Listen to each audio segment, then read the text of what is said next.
Hello everyone. Well, here we are. We're just days away from the start of a new school year, and I know what's on a lot of teachers' minds is where to start. Where do I start? And so today I'd like to share with you my quick and easy technique for doing an assessment and some simple tools I use to help track every child's progress. So when I first start working with a child, it's really important that I figure out right away what their baseline is. And what I mean by that is, what do they know and what do they not know? Where are the gaps in their learning? Now, one is just as important to know as the other.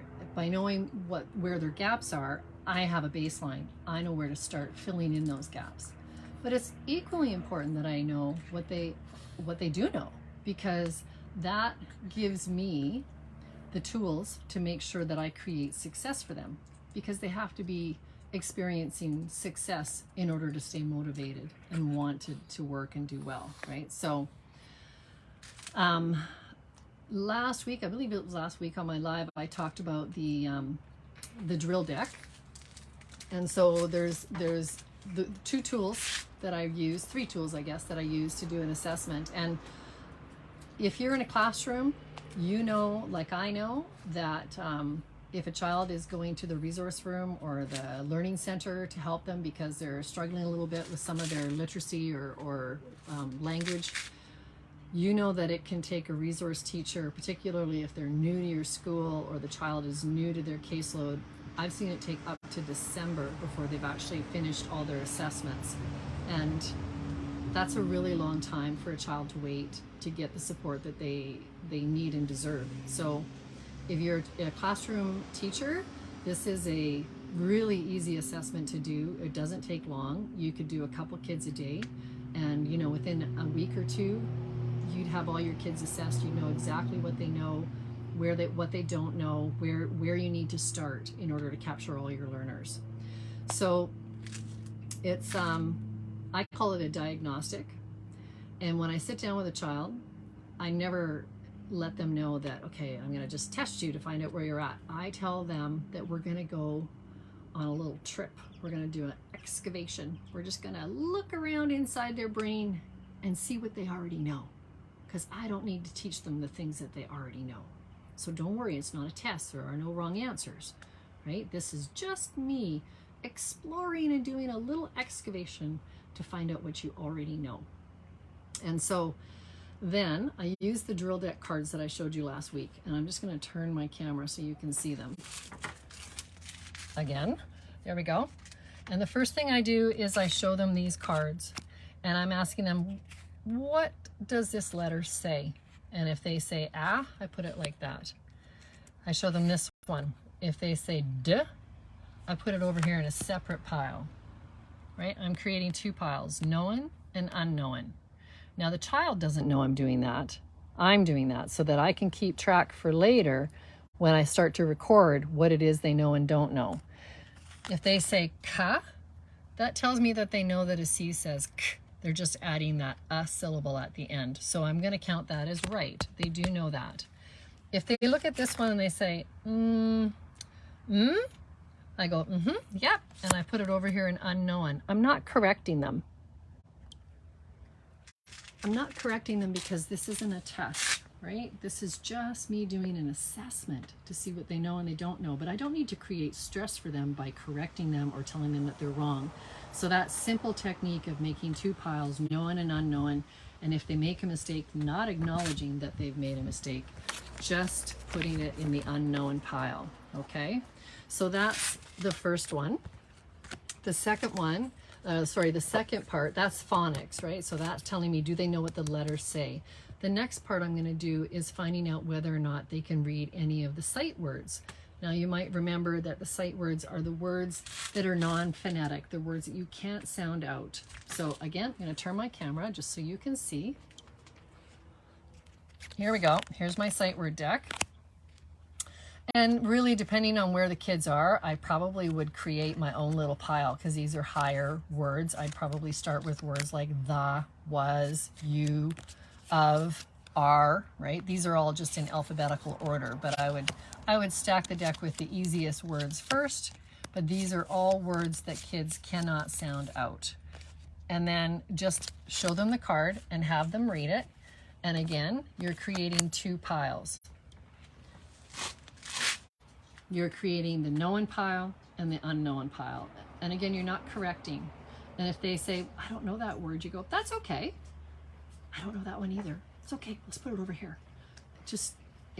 We're just not creating stress, right? The next piece I would do is I would have them fill this out, and you can see it's just the alphabet in lowercase and then again in uppercase, and I've got blanks. So they're just going to fill in the missing letters. See that? Now that might seem like a simple little thing, but it actually will give you quite a bit of information. It's going to tell you whether or not they know their alphabet in order, so whether or not they can sequence the alphabet. It's going to tell you whether or not they are using coping mechanisms like putting a capital D instead of a lowercase d because they don't know which way it goes. So they'll just compensate by putting an uppercase D there, right? That actually tells you quite a bit. You'll be able to tell if the letters are being printed backwards, out of order. And then it's got the capital letter section. So lots of kids know lowercase, but they don't know the uppercase. So it's going to tell you that as well. And if you watch them while they're doing it, and you watch for coping mechanisms, I've seen this happen many times where the kids will fill in the top one, and you'll notice, I'll show you again, you'll notice that the blanks in the lowercase are not in the same place as the blanks in the uppercase. So kids that are used to compensating because they're not quite sure what's going on, they're going to look back at the lowercase to figure out the uppercase missing letters. It's actually pretty interesting to watch how kids get around their problems. Like, we do not give children nearly enough credit. They are so innovative and creative, and they're geniuses in their own rights, every single one of them. So anyways, the next step in this is, instead of having them read the letter and tell you the sound it makes, now you do the other end of it, which is the spelling part of it. So you'll give them a piece of paper and a pencil, and you'll say, I'm going to say a sound. I want you to watch my mouth. And then I'll say it and you say it. And then I want you to write the letter that makes that sound. And have your letters written out. And they don't have to be in order. It doesn't have to be A, B, C, D. It could be A, H, Z, P, I, short vowel I, right? Mix them up and say, are you ready? Okay, let's go. Watch my mouth. Ah. And they say it. Ah. Okay, write that down and just have them write it across the page. That way you've got it written in the order that you said it, and you've got what they've written, so you can tell where their errors are or which ones they've got right. Did you see how that works? You could also then have them spell some phonetic words, simple phonetic words, like, I try not to use words that I know they'll know, like say cat or man. I try to use Martian words, and that's what I tell kids. These are Martian words. They're not real words. The words I picked up while I was summer vacationing up on Mars. I learned to speak a little Martian, but you won't know these words, but don't worry, because you can sound them all out. I'm not trying to trick you. You can sound them out, right? So words like, maybe I would say puzz, puzz, or mip, right? You can see mon, dap, words like that. So they're simple consonant, vowel, consonant words. They're phonetic though, and that's going to test their phonetic abilities, not their memory, because lots of kids memorize how to spell words like man and cat, right? Once you've done that, the next step is to ask them to spell some sight words, right? The ones that they can't sound out, and you preload them and say, these are words you can't sound out, right? These are words that you just kind of have to memorize. So no stress though. If you don't know it, that's okay. Just say, I don't know that one. No problem. Here's your first word, was, and then they'll try it, right?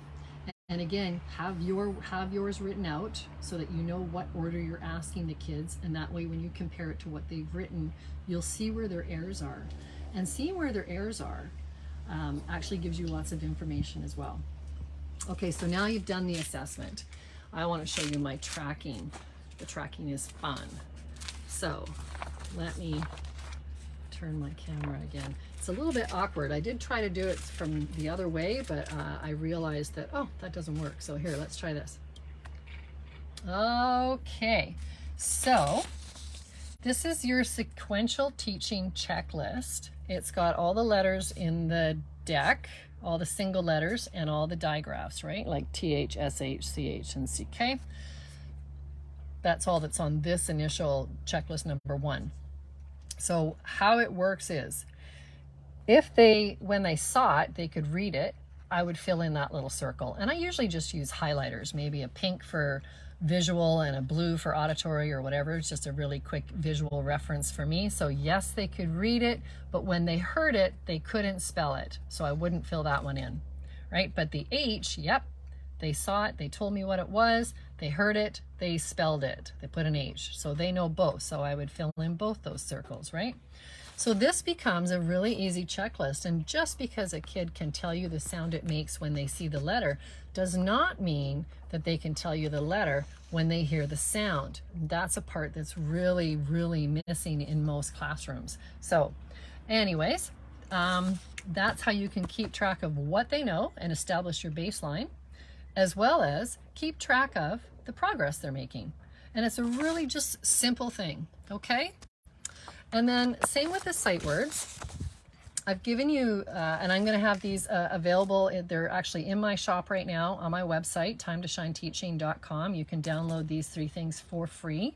But this is a list of the earlier or more simple non-phonetic words, the first words that most kids learn. And I've put them in alphabetical order for you.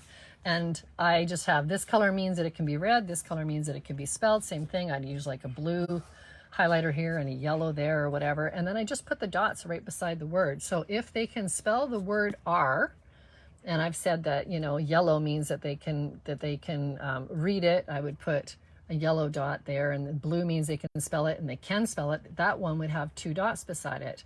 But if all they could do was read it but they couldn't spell it, then it would just have the 1 dot. And again, this is just a really quick and easy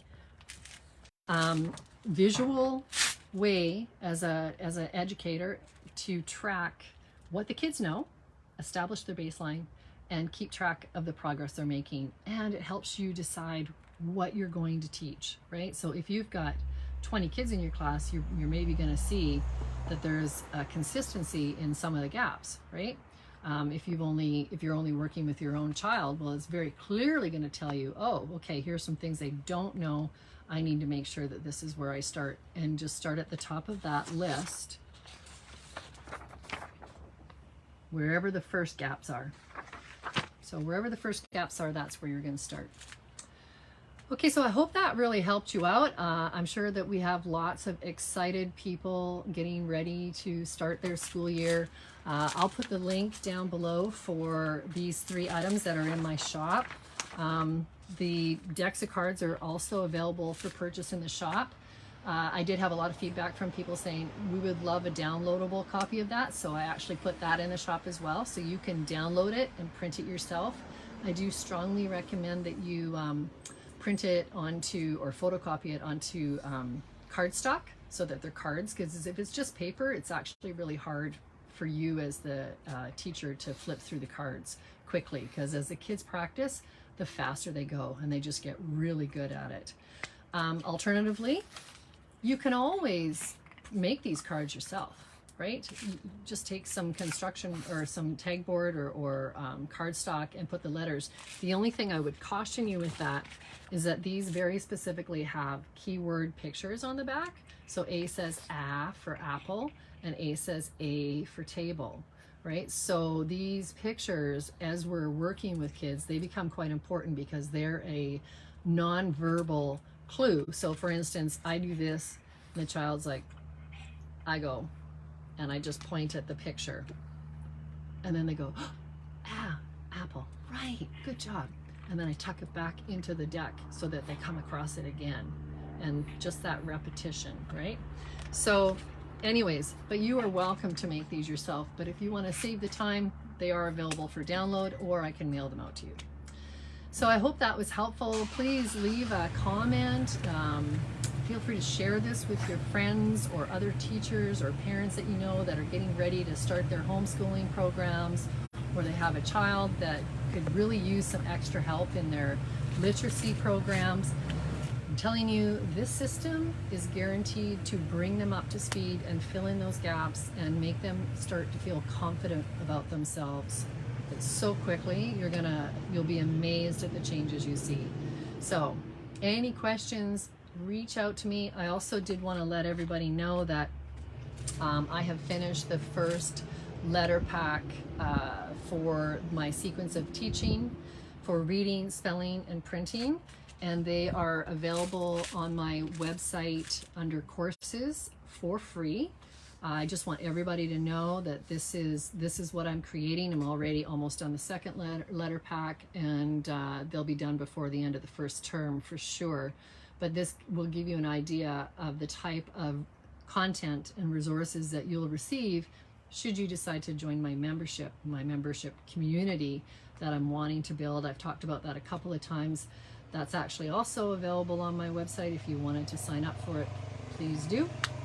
I would love that. It gives you an opportunity to be a founding member and help me decide the direction that this whole community goes. Helps you decide what content's in it, and it allows you the opportunity to have the live Q&As with me, so that when you get the content, if you have any questions, you have someone to turn to and ask about it. So anyways, thank you very much. Again, my name is Norma Jane Maxwell. I'm the founder of Time to Shine Teaching and Coaching.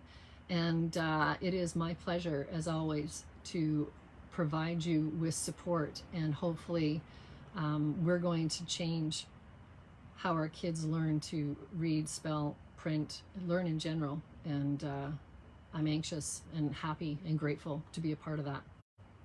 Have a great day, you guys. Take care.